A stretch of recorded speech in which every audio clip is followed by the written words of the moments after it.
അല്ല, അരുൺ, താങ്കൾ പറഞ്ഞത് ശരിയാണ്.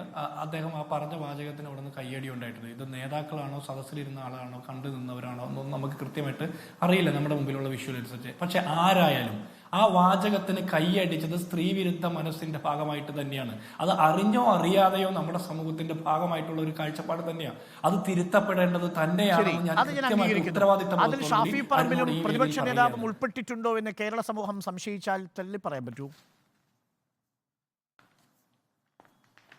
അല്ല, അങ്ങനെ സംശയിച്ചാൽ നമുക്ക് ഒരുപാട് കാര്യം സംശയിക്കേണ്ടി വരുമല്ലോ. എം മണിയുടെ പ്രസംഗത്തിന് കൈയടിച്ച ആളുകളുണ്ടല്ലോ, VS അച്യുതാനന്ദന്റെ പ്രസംഗത്തിന് കൈയടിച്ച ആളുകളുണ്ടല്ലോ, അവരൊക്കെ ഇന്ന് പാർട്ടിയുടെ ഉന്നത സ്ഥാനങ്ങളിലുണ്ടല്ലോ. അപ്പൊ അവരുടെയൊക്കെ മനസ്സ് തിരുത്തപ്പെട്ടോ? അല്ലെങ്കിൽ അതൊക്കെ നമ്മളിങ്ങനെ ചോദിക്കുമ്പോൾ ഇതിൽ ഷാഫി പറമ്പിൽ കൈയടിക്കുന്നത് നിങ്ങൾ കണ്ടോ? VD സതീശൻ കൈയടിക്കുന്നത് നമ്മൾ പല സംശയം ഉന്നയിക്കാം.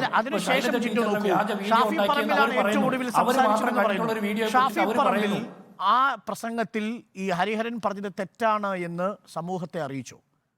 ആ യോഗത്തിൽ കൂടിയിരുന്നവരോട് പറഞ്ഞു.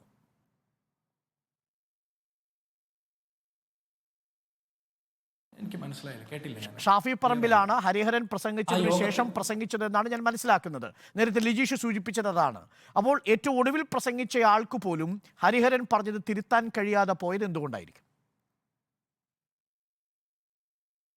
അല്ല അരുണെ, അതിൽ ഞാൻ പറഞ്ഞൊരു കാര്യമുണ്ടല്ലോ, നമ്മൾ ഒരാൾ പ്രസംഗിക്കുമ്പോൾ അയാൾ 1 മണിക്കൂർ അരമണിക്കൂറൊക്കെ പ്രസംഗിക്കുമ്പോൾ മുഴുവൻ വാക്കുകളും നമ്മൾ ഓരോ വാക്കും കൃത്യമായിട്ട് കേട്ടിരിക്കണമെന്ന് ഒരു നിർബന്ധമില്ല സ്റ്റേജിലും സദസ്സിലും ഇരിക്കുന്ന ആളുകൾ. അപ്പോൾ ഇതിനിടയ്ക്ക് പറഞ്ഞ വാചകങ്ങൾ എന്താണെന്ന് പിന്നീട് ഈ യോഗം കഴിയുമ്പോഴായിരിക്കും പലരും അറിയുന്നതും ശ്രദ്ധിക്കുന്നതും. ഇതിങ്ങനെ ശ്രദ്ധയിൽപ്പെട്ട അതേ നിമിഷം ഷാഫി പറമ്പിൽ ഉൾപ്പെടെ മുഴുവൻ ആളുകളും ഈ പറഞ്ഞ ഹരിഹരൻ ഉൾപ്പെടെ അത് തിരുത്തി പറയുകയും അത് ഖേദം പ്രകടിപ്പിക്കുകയും മാപ്പ് പറയുകയും ചെയ്യുക.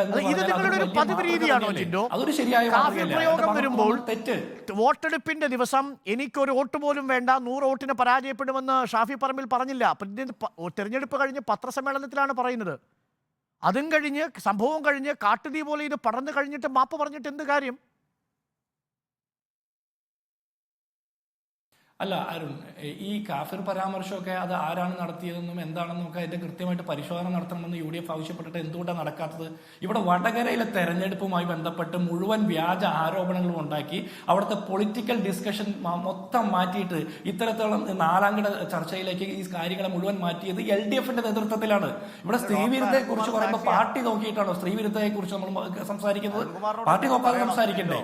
ഇവിടെ തള്ളി പറഞ്ഞതിനെ കുറിച്ച് പറയുന്നു, LDFന്റെ പ്രതിനിധി തള്ളി പറഞ്ഞതിനെ കുറിച്ച് പറയും. ഒരു LDF നേതാവും പറഞ്ഞ പരാമർശത്തെ അവരുടെ പാർട്ടിയോ പറഞ്ഞ നേതാക്കന്മാരോ തള്ളി പറഞ്ഞതായിട്ട് നമ്മുടെ മുമ്പിൽ രേഖകളൊന്നുമില്ല. പിന്നെ LDF കാൻഡിഡേറ്റ് ശൈലജ ടീച്ചറിന്റെ മനോവേദനയെ കുറിച്ചിട്ടാണ് അദ്ദേഹം പറയുന്നത്. ഈ LDF കാൻഡിഡേറ്റ് ശൈലജ ടീച്ചർക്ക് മാത്രമല്ല, കേരളത്തിലെ മുഴുവൻ സ്ത്രീകൾക്കും ഏതെങ്കിലും ഒരു സ്ത്രീക്കെതിരെ ഇത്തരത്തിലുള്ള ആക്ഷേപം വന്നാൽ മുഴുവൻ സ്ത്രീകൾക്കും അതൊരു മനോവേദന തന്നെയാണ്. സ്ത്രീകൾക്ക് മാത്രമല്ലെന്നേ, മനസാക്ഷിയും അല്പം പൊളിറ്റിക്കൽ സെൻസുള്ള പുരുഷന്മാർക്കും അതൊരു മനോവേദനയാണ്. പക്ഷേ ഈ മനോവേദന പരിഹരിക്കാൻ കേരളത്തിന്റെ ആഭ്യന്തര വകുപ്പ് എന്ത് നടപടി സ്വീകരിച്ചു? വളരെ പ്രസക്തമായ ചോദ്യമാണ് ലിജീഷ്.